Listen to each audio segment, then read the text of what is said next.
राशियाँ। राशियाँ में क्या देखे चलो कि भौतिक के नियमों को जिस पद में व्यक्त किया जाता है, भौतिक के नियमों को जिस पद में व्यक्त किया जाता है उसे क्या कहते हैं? राशियाँ कहते हैं। जैसे भौतिक के कुछ पद हो गए, जैसे मान लेते हैं वेग हो गया, चाल हो गया, ठीक है, क्षेत्रफल हो गया, दूरी हो गया, समय हो गया, ठीक है, द्रव्यमान हो गया, उस सबको किसी न किसी चीज़ों में व्यक्त किया जाता है। जैसे कोई चीज़ चल रहा है, भौतिकी में कुछ चीज़ हो रहा है, वो क्या कर रहा है, कोई भी चीज़ चल रहा है, तो उसे किसी न किसी चीज़ में व्यक्त किया जाएगा। तो जिस चीज़ में व्यक्त किया जाएगा उसे ही क्या कहेंगे? राशियाँ कहेंगे। ठीक है, किसी भी चीज़ को अगर किसी चीज़ में क्या किया जाएगा? व्यक्त किया जाएगा, उसे क्या कहेंगे? राशियाँ कहेंगे। अब इस राशियों को दो भागों में बांट दिया गया। राशियों को कितने भागों में बांट दिया गया? दो भागों में बांट दिया गया। पहला रखा गया आधारी राशियाँ, आधारी राशियाँ, और दूसरा क्या रखा गया? व्युत्पन्न राशियाँ। ठीक है, आधारी राशियाँ और व्युत्पन्न राशियाँ। ठीक है, अब देखिए आधारी राशियाँ क्या होती है और व्युत्पन्न राशियाँ क्या होती है। तो आधारी राशियाँ वैसी राशियों को कहा जाता है जो पूरी तरह से स्वतंत्र होती है, जो पूरी तरह से स्वतंत्र होती है। जैसे मान लेते हैं कोई राशि हो गया, जैसे कोई राशि हो गया समय, क्या हो गया? समय। तो समय को मापने के लिए, समय को मापने के लिए इकाई की जरूरत पड़ती है। तो समय को मापने के लिए कौन सी इकाई की जरूरत पड़ेगी? सेकेंड। किसकी जरूरत पड़ेगी? सेकेंड। ठीक है, तो ये जो समय है ये कौन सा राशि होगा? आधारी राशि होगा। ठीक है, आधारी राशि क्यों होगा? क्योंकि जो इसका एसआई मात्रक है वो पूरी तरह से स्वतंत्र है। ठीक है, और आधारी राशियों की जो संख्या होती है वो होती है 7। आधारी राशियों की संख्या कितनी होती है? 7। और व्युत्पन्न राशियों की संख्या बहुत सारी होती है। ठीक है, आगे देखते हैं। जैसे और आधारी राशियाँ हो गया, जैसे मान लेते हैं द्रव्यमान हो गया। क्या हो गया? द्रव्यमान। ठीक है, अब द्रव्यमान को मापने के लिए आप लोग ऐसे ही देखिएगा तो द्रव्यमान का एसआई मात्रक किलोग्राम लिखा रहता है। ठीक है, लेकिन आगे हम बताएंगे कि इस द्रव्यमान को मापने के लिए, इस द्रव्यमान को मापने के लिए अलग अलग जगहों पे अलग अलग इकाइयों का प्रयोग होता है। कहीं पे किलोग्राम का प्रयोग होता है, कहीं पे ग्राम का उपयोग होता है, कहीं पे पाउंड का उपयोग होता है। ठीक है ना, ये द्रव्यमान एक राशि है जिसको मापने के लिए अलग अलग इकाइयों का प्रयोग होता है। ठीक है, वैसे व्युत्पन्न राशियों में भी बहुत सारी राशियां होती है। ठीक है, जैसे मान लेते हैं क्षेत्रफल हो गया। जैसे में क्या हो गया? क्षेत्रफल। क्षेत्रफल हो गया, तो मान लेते हैं कोई एरिया है, कोई एरिया है जिसका सभी भुजाएं किस में दी गई हो? मीटर में दी गई हो। तो उस एरिया का क्षेत्रफल अगर हम मापेंगे तो उसको मीटर स्क्वायर में लिखा जाएगा। किसमें लिखा जाएगा? मीटर स्क्वायर में। जबकि हम लोग जानते हैं लोग कि व्युत्पन्न राशियां हो गई क्षेत्रफल, लेकिन जो क्षेत्रफल को मापने के लिए जिस इकाई का हम लोग उपयोग किए हैं मीटर का, मीटर को ही तो 2 बार गुणा में लिखा गया तो मीटर स्क्वायर हुआ है। ये जो मीटर है ये कहाँ से आया है? आधारी राशि से आया है। आधारी राशि में जो दूरी होती है ना, दूरी को मापने के लिए हम किसका उपयोग करते हैं? मीटर का उपयोग करते हैं। तो जितनी भी व्युत्पन्न राशियां होंगी, जैसे में मान लेते हैं आयतन हो गया। क्या हो गया? आयतन हो गया। आयतन में हम किसका उपयोग करेंगे? मीटर से होगा। ये मीटर कहाँ से आया है? आधारी राशि से आया है। जैसे मान लेते हैं कि कोई चीज चल रही है, गाड़ी चल रही है, उसको किलोमीटर प्रति घंटा में मापेंगे। किलोमीटर कहाँ से आया है? आधारी राशि से आया है। घंटा क्या है? समय। समय कहाँ से आया है? आधारी। ये समय क्या है? आधारी राशि है। तो ये जो घंटा है वो भी क्या है? समय को दिखाता है। समय भी कहाँ से आ रहा है? आधारी राशि से। अर्थात व्युत्पन्न राशियाँ जितनी भी होती है सब किस पे निर्भर होती है? आधारी राशियों पे निर्भर होती है। ठीक है, इतना समझ में आ गया? ये आधारी राशियाँ थी। अब देखेंगे मात्रक। ठीक है, अब क्या देखेंगे? मात्रक। अब हम लोग देखेंगे कि जो आधारी राशियाँ होती है, आधारी राशियों का, जैसे मान लेते हैं कि कोई राशि होगी दूरी।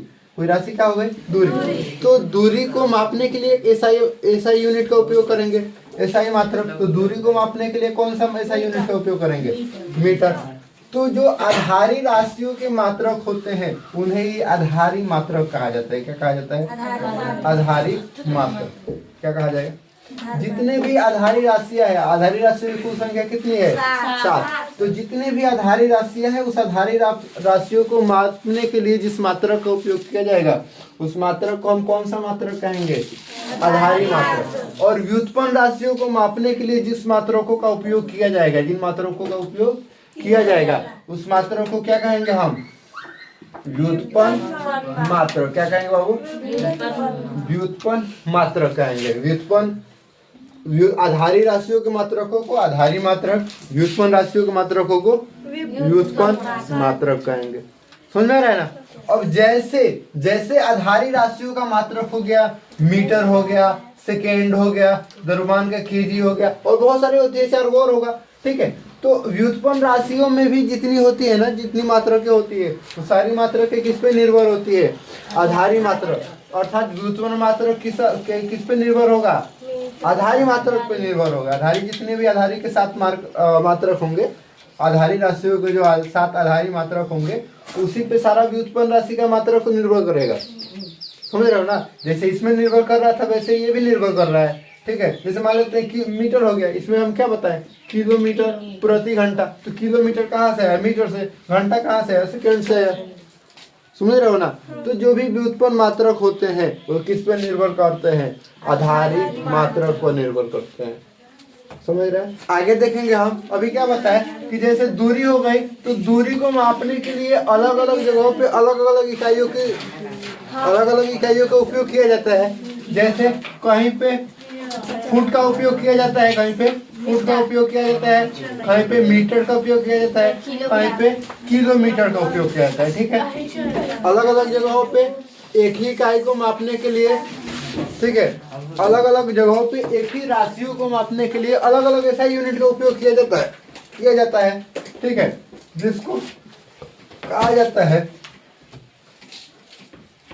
FPS system. क्या कहा जाता है बाबू? FPS सिस्टम, MKS सिस्टम और CGS सिस्टम। ठीक है, क्या कहा जाता है बाबू? FPS सिस्टम, MKS सिस्टम और CGS सिस्टम। CGS यहाँ रख देते हैं, MKS यहाँ रख देते हैं। ठीक है, देखो कौन कौन से सिस्टम होते हैं?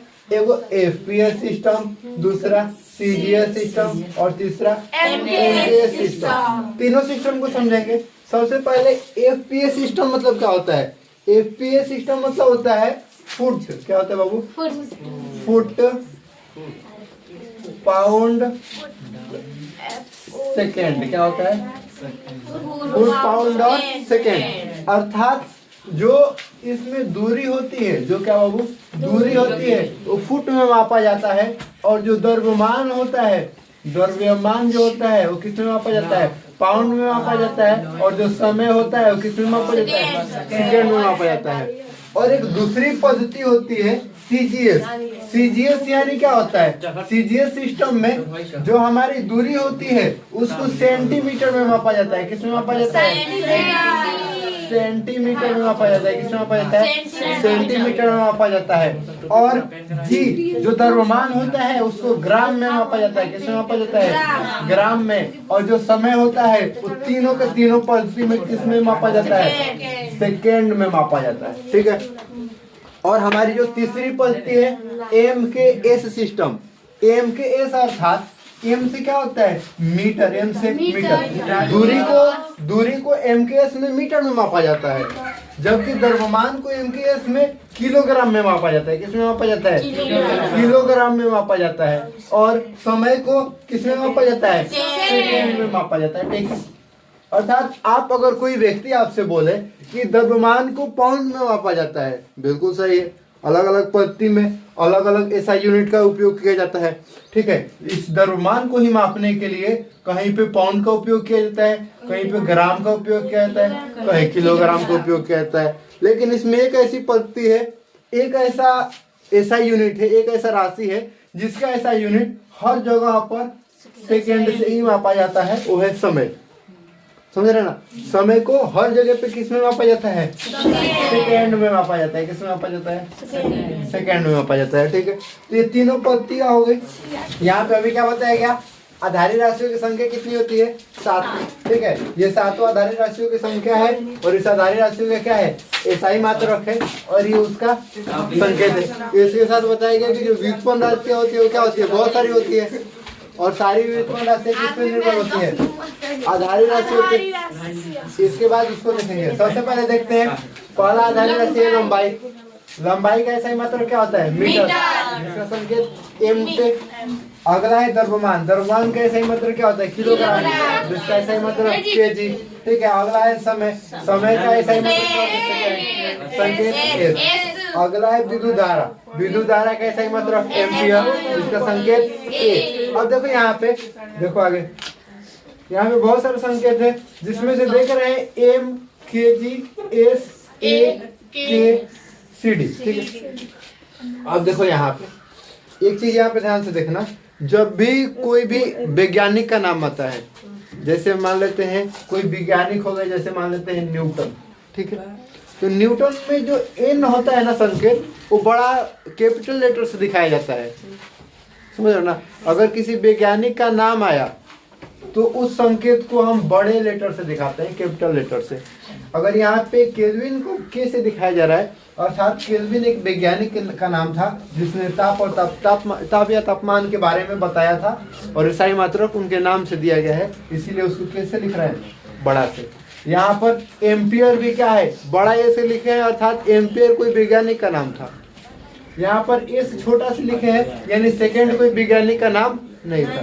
तो जो जो छोटा से लिखा गया है वो किसी वैज्ञानिक का नाम नहीं है, और जो जो बड़े बड़े से लिखा गया वो क्या है? किसी न किसी वैज्ञानिक का नाम है, जैसे केल्विन हो गया, एम्पियर हो गया, न्यूटन हो गया। समझ में रहे ना। आगे जैसे देखते हैं ज्योति तीव्रता। ज्योति तीव्रता को किसे दिखाया जाता है? कैंडेला से। कैंडेला का संकेत क्या होगा? सीडी। आगे पदार्थ का परिमाण, उसको किसे दिखाया जाता है? उसका सही मतलब क्या होता है? मोल। मोल, और उसका संकेत क्या होगा? मोल होगा, MOL। ठीक है। इसको उतार लिए लोग। इसके साथ साथ एक और राशि होता है संपूरक राशि। ठीक है। संपूरक राशि में कितनी होती है? 2 होती है। पहला क्या होता है? समतल कोण, जिसका सही मतलब क्या होता है? रेडियन। ठीक है। और अगला क्या है? घन कोण, जिसका सही मतलब क्या होता है? स्टेरेडियन। ठीक है। इसके बाद हम लोग आगे कल देखेंगे कि व्युत्पन्न राशि क्या क्या होती है। ठीक है। उसके बाद से जैसे कैसे किसी एक इकाई को दूसरे इकाई में बदला जाता है। जैसे अभी हम लोग देख रहे थे लोग कि तापमान को मापने के लिए केल्विन लगता है। ठीक है। केल्विन से भी तापमान को मापा जाता है, डिग्री सेल्सियस में भी मापा जाता है, फ़ारेनहाइट में भी मापा जाता है। तो कैसे एक इकाई को दूसरे इकाई में बदलेंगे? ठीक है। फुट हो गया, ठीक है, मीटर हो गया, किलोमीटर हो गया। तो कैसे तीनों इकाइयों को एक दूसरे इकाई में बदलेंगे? ठीक है। पाउंड हो गया, किलोग्राम हो गया या ग्राम हो गया, कैसे एक दूसरे इकाइयों में बदलेंगे? इसको हम लोग देखा जाएगा कल। ठीक है। इतना लिख लीजिए लो, आगे जाइए लो अब।